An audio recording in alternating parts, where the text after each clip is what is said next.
તો આ મંદિરની અંદરનો નજારો છે અને તમે મિત્રો ઘરે બેઠા તમે દર્શન કરી શકો છો અને આ છે મહાકાલી માની પ્રતિમા, તમે દર્શન કરી શકો છો। આ રસ્તો છે જે માચી સુધી રસ્તો જાય છે અને પ્રાઇવેટ વાહનમાં પણ તમે જઈ શકો છો અને પોતાના વાહનમાં પણ તમે જઈ શકો છો। તો વાહનમાં જવા માટે તમારા 5 કિલોમીટરનું અંતર રહેશે। પ્રાઇવેટ વાહનમાં જવા માટે એક વ્યક્તિનું ભાડું 20 થી 30 રૂપિયા થાય છે અને તમારા વાહનમાં બેસીને નહીં જવું હોય તો તમે ચાલતા પણ જઈ શકો છો। ત્યાંથી તમે વુડન ખટલામાં પણ બેસીને જઈ શકો છો અને ચાલતા પણ જઈ શકો છો। ચાલતા જઈએ તો 45 મિનિટથી 1 કલાકનો સમય લાગે છે। તો ફાઇનલી મિત્રો અમે પાવાગઢની તળેટીમાંથી એટલે કે ચાંપાનેરથી અમે ચાલતા જઈએ છીએ, જોઈ શકો છો તમે। તો અમે અહીંથી છેક ઉપર સુધી માતાજીના મંદિર સુધી અમે ચાલતા જવાના છીએ। તો વિડીયોમાં તમે બન્યા રહેજો અને વિડીયો કન્ટિન્યુ તમે જોજો કે કેવા કેવા રસ્તા આવે છે અને કઈ રીતે અમે ઉપર જઈએ છીએ। તો આ રાજા અને મહારાજા વખતના જે તે સમયમાં આવી રીતે અહીં જે જૂના અવશેષો તમને જોવા મળે છે। આ કેવો સરસ મજાનો ગેટ છે અને આ દિવાલો છે, જોઈ શકો છો। આ બહુ પુરાણી વસ્તુ છે અને જે આ રસ્તો છે ત્યાં આગળ આવી રીતે અહીં સાધનો ઉપર આવતા હોય છે, વાહનો। તો તમે અહીં ચાલતા હો તો અહીં સાચવીને જવું, વાહન આવતા હોય તો ઊભા રહી જવું થોડી વાર। અને અહીંથી હવે આપણે જે સામેની સાઈડ છે ત્યાં આપણે જવાનું છે અને આ ઉપરથી આવતા વાહનો છે, જોઈ શકો છો તમે। આવી રીતે વાહનો ઉપરથી આવતા હોય છે અને અહીંથી આપણે હવે સામેની સાઈડ પાછા ચાલતા જઈશું જ્યાં પગથિયાં છે। તો વિડીયોમાં તમે બન્યા રહેજો અને વિડીયો પૂરો જોજો મિત્રો, આગળનો પણ રસ્તો તમને જોવા મળશે। આ જૂના અવશેષો તમને જોવા મળી રહ્યા છે, જોઈ શકો છો। આ એક દિવાલ છે અને આ અમારી જોડે એક મહારાજ પણ છે જેમની સાથે અમે જઈ રહ્યા છીએ, જોઈ શકો છો। અને અહીં ફરી પાછો રસ્તો આવ્યો છે, ત્યાં આગળ આવી રીતે વાહનો નીચે ઉતરતા હોય છે, જોઈ શકો છો। અને અહીંથી અમે પાછા હવે સામેની સાઈડ જઈશું, જોઈ શકો છો। આવો રસ્તો છે અને જો તમને થાક લાગે તો અહીં તમે આરામ પણ કરી શકો છો। અને હવે અહીંયા આગળ કોઈ પગથિયાં નથી અને હવે આવા પથરામાં તમારે ચાલતા જવું પડશે, તો જોઈ શકો છો। અને તમારે ચાલી શકાય એવું હોય તો અહીં ચાલતા આવજો, બાકી અહીં રસ્તો એમ સારો તો નથી જ, જોઈ શકો છો તમે વિડીયોમાં કે કેવો રસ્તો છે અને કેવી રીતે ઉપર જઈ રહ્યા છીએ, જોઈ શકો છો। અને રસ્તે રસ્તે તમે ચાલતા આવવા માંગતા હોય તો પણ તમે આવી શકો છો અને આવી રીતે સીધા જવું હોય તો સીધા પણ જઈ શકો છો, તો જોઈ શકો છો। તો જોઈ શકો છો મિત્રો, આવો અહીં અદ્ભુત નજારો જોવા મળી રહ્યો છે। જો તમે પ્રાઇવેટ સાધન તમે પોતાનું અથવા તમે ચાલતા આવો તો આવો નજારો તમે અહીં ઊભા રહી અને જોઈ શકો છો અને શાંતિથી તમે ઊભા રહી શકો છો।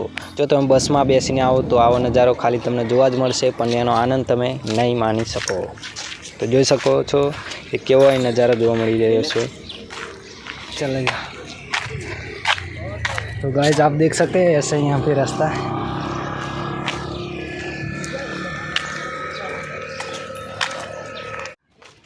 તો મિત્રો તમે જોઈ શકો છો હજી પણ આવો જ રસ્તો છે, પથરાવાળો જ રસ્તો છે।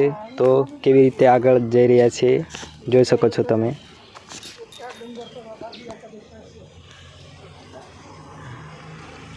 જો તમારે સીધું અને વહેલા પહોંચવું હોય તો તમે આવી રીતે જઈ શકો છો, બાકી તમારા રસ્તા પર પણ તમે ચાલતા ચાલતા જઈ શકો છો। છેક સુધી માચી સુધી રસ્તો છે, કમ્પ્લીટ સારો રસ્તો છે। અને હવે અહીંથી અમે બિલકુલ માચી નજીક પહોંચી ગયા છે અને હજી અમારે થોડુંક જ આગળ જવું પડશે, પછી આ રસ્તો છે, જોઈ શકો છો તમે। આવી રીતે અહીં પણ વાહન જાય છે। હવે અહીંથી થોડોક જ સમય લાગશે, અમે બિલકુલ માચી નજીક પહોંચી ગયા છે। અને મિત્રો રસ્તામાં જોઈ શકો છો તમે જે દિવાલ છે તે દિવાલ પર અહીં પિઠોરા ચિત્ર લખવામાં આવ્યું છે અને બાજુમાં વારલી ચિત્ર પણ છે, જોઈ શકો છો તમે। અદ્ભુત ચિત્ર છે, આ એક આદિવાસીઓની પરંપરાગત ઓળખાણ છે। તો મિત્રો જોઈ શકો છો આ આખો માચીનો વ્યૂ છે। તો અહીંથી વાહનમાં બેસીને જઈ શકો છો અને આવો તો પણ તમને અહીં જ ઉતારવામાં આવે છે। અહીં બધા સાધન પાર્કિંગ જોઈ શકો છો તમે। આ છે એક બસ, અહીં રહીને આવો નજારો જોવા મળે। તો મિત્રો માચી પહોંચી જાઓ એટલે તમારી પાસે બે ઓપ્શન છે. રોપવેમાં પણ તમે જઈ શકો છો અને ચાલતા પણ તમે જઈ શકો છો. તો આ રોપવેમાં જવા માટેનો રસ્તો છે અને આ સામે છે ચાલતા જવાનો રસ્તો. જ્યાં 1800 જેટલા પગથિયાં છે અને 45 મિનિટ જેટલો સમય લાગી શકે છે ચાલતા. પછી તમારી પર ડિપેન્ડ કરે કે તમને ચાલતા કેટલો સમય લાગે છે. તો મિત્રો અમે ચાલતા જઈએ છીએ અને આગળનો વ્યૂ કેવો છે તમને બતાવીશું વિડીયોમાં. તો તમે વિડીયોમાં બન્યા રહેજો અને વિડીયો કન્ટિન્યુ જુઓ. તો મિત્રો જોઈ શકો છો જે દુકાનનો માલ સામાન લઈ જવામાં આવે છે તે ગધેડા ઉપર લઈ જવામાં આવે છે અને ગધેડાનો ઉપયોગ કરવામાં આવે છે. જોઈ શકો છો આ છે ગધેડા જાય છે તડમથડ કરતા. તો મિત્રો જોઈ શકો છો આ છે રોપવે. રોપવેમાં બેસીને જાઓ ત્યારે આવી રીતે રોપવે જતું હોય છે. અંદર 4 થી 6 માણસ બેઠેલા હોય છે અને તમે જોઈ શકો છો આ મારા ઉપર રહીને જઈ રહ્યા છે આ રોપવે. તો આવો નજારો તમને જોવા મળશે.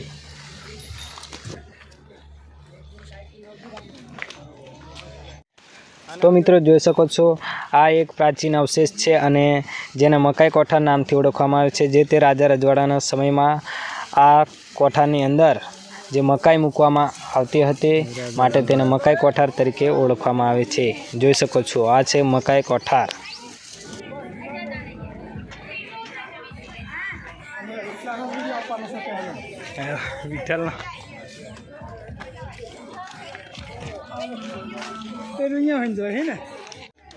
તો મિત્રો આવી રીતે આ રોપવે જાય છે અને જે રોપવે જાય છે એની નીચે જાળી મૂકવામાં આવી છે કારણ કે નીચે બહુ મોટી ખીણ છે.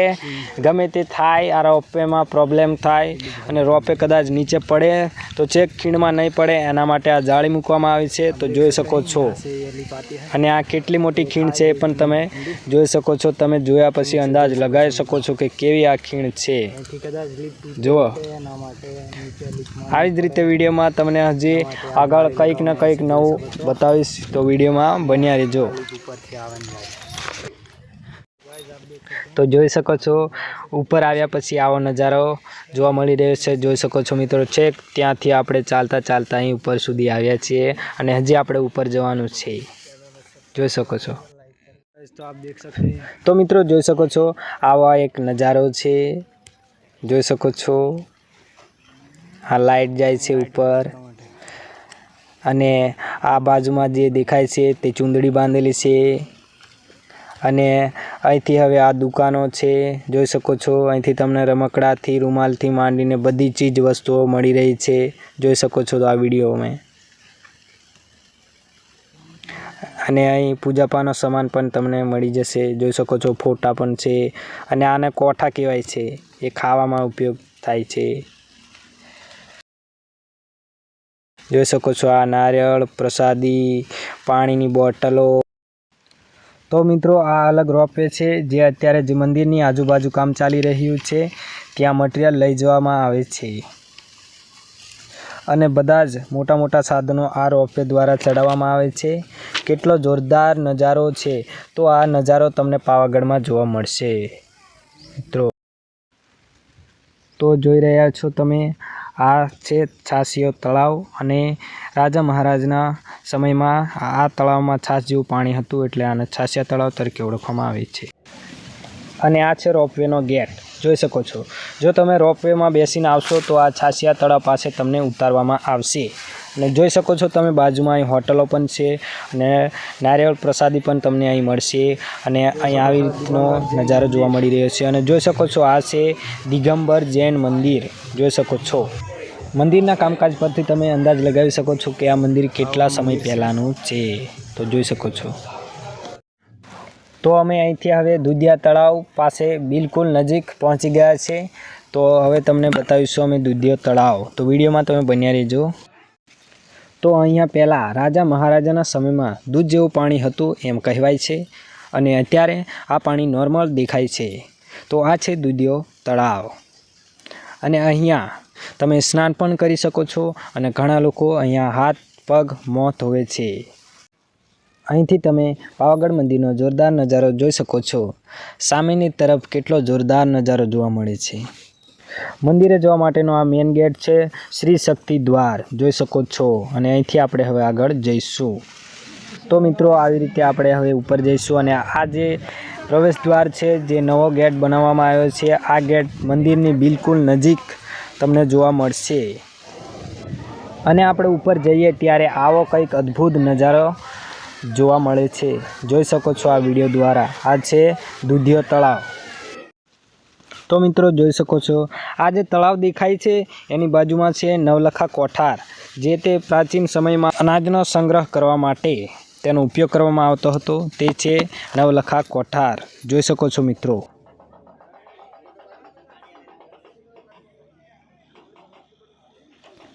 હજી પણ અહીં છાસિયા તળાવની બાજુમાં કામ ચાલી રહ્યું છે. કામકાજ જોઈ શકો છો. આ એક મશીન છે, તેના દ્વારા ખોદકામ કરવામાં આવી રહ્યું છે.